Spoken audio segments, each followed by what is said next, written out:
जीवन कौशल सत्र से संबंधित चर्चा। आज का विषय, हम आत्मविश्वास से भरपूर और सक्षम हैं। आज की चर्चा का उद्देश्य सक्षम महसूस करने में जीवन कौशल शिक्षा का महत्व समझना। आप सभी का आज की चर्चा में स्वागत है। मैं हूं आपकी जीवन कौशल सहजकर्ता। आज की चर्चा की शुरुआत हम शहनाज और गीता की कहानी से करेंगे। वो कक्षा 8वीं में साथ में पढ़ते हैं। एक दिन शहनाज जब स्कूल आती है तो वो उदास होती है। गीता के बहुत बार उसकी उदासी के कारण पूछने पर शहनाज उदास होकर बोलती है कि उसे लड़की होने का दुख है, क्योंकि उसके माता पिता को लगता है कि वो अब बड़ी होने लगी है और अब उसे साथी दोस्तों से साथ घुलना मिलना कम कर देना चाहिए और घर के कामों में हाथ बटाना चाहिए। इस पर गीता उससे इसका कारण पूछती है तो शहनाज उसे बताती है कि उसके घर में ये बात चल रही है कि पैसों की कमी के कारण अब केवल उसका छोटा भाई ही स्कूल जाएगा। वो ये भी बताती है कि उसके माता पिता चाहते हैं कि उसकी जल्दी ही शादी हो जाए। गीता बहुत ध्यान से उसकी बातों को सुनती है और समझने की कोशिश करती है। पूरी बात समझने के बाद गीता अपने विचार शहनाज से साझा करते हुए कहती है कि वो महसूस करती है कि ये बहुत ही मुश्किल परिस्थिति है और वो कोशिश करेगी कि शहनाज का इस परिस्थिति में साथ दे। गीता शहनाज से कहती है कि सबसे पहले उसे अपने माता पिता से अपनी बात साझा करनी चाहिए कि उसे शादी नहीं करनी और आगे पढ़ना है, और इसके लिए वो अपनी शिक्षिका की सहायता भी ले सकती है। गीता शहनाज को और सुझाव देती है कि अगर पैसों की कमी के कारण शहनाज के पढ़ाई में बाधा आ रही है तो शहनाज अपने माता पिता को पढ़ाई के अधिकार और सरकार द्वारा दी जा रही छात्रवृत्तियों के बारे में पता करके बता सकती है और अभी से कॉलेज की पढ़ाई के लिए बचत का प्लान बनाकर अपने माता पिता से साझा कर सकती है।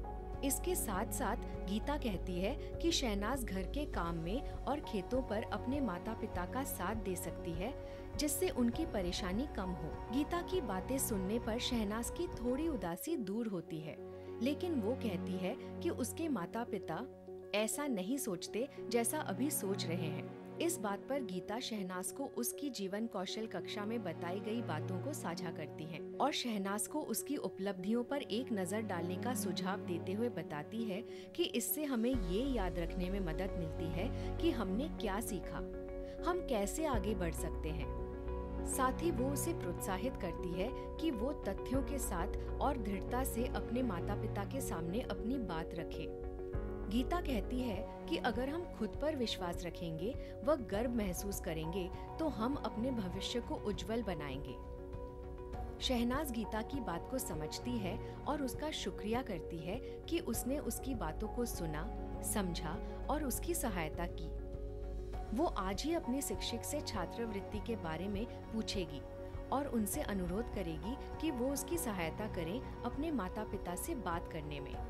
आप सभी ने कहानी को सुना, उसके लिए आप सभी का धन्यवाद। हम हमेशा आगे बढ़ने के लिए और कुछ बनने के लिए प्रयास करते रहते हैं। साझा की गई कहानी के जरिए आपने देखा कि शहनाज गीता की मदद से खुद को समझ के साथ आगे बढ़ने के लिए सक्षम महसूस करने लगी और कौन उसके आगे बढ़ने में सहयोग कर सकता है ये भी समझ पाई। सक्षम होने का मतलब है कि हम खुद को विश्वास से भरा हुआ और प्रेरित महसूस करें। मैं आशा करती हूँ कि आज जब आपने कहानी सुनी होगी तो अपने बारे में भी सोचा होगा। जब हम खुद को सशक्त महसूस करते हैं तभी हम आगे बढ़ने के लिए कदम उठा पाते हैं। कभी कभी हमारे जीवन में कठिन परिस्थितियाँ भी उत्पन्न होती हैं और उस समय अगर हम खुद उस समस्या का समाधान नहीं निकाल पाते तो हमें अपने दोस्तों अथवा भरोसेमंद लोगों से मदद मांगनी चाहिए। ऐसे लोग हमारे मनोबल एवं सकारात्मक विचारों को बढ़ाते हैं और हमें आगे बढ़ने के लिए हौसला देते हैं।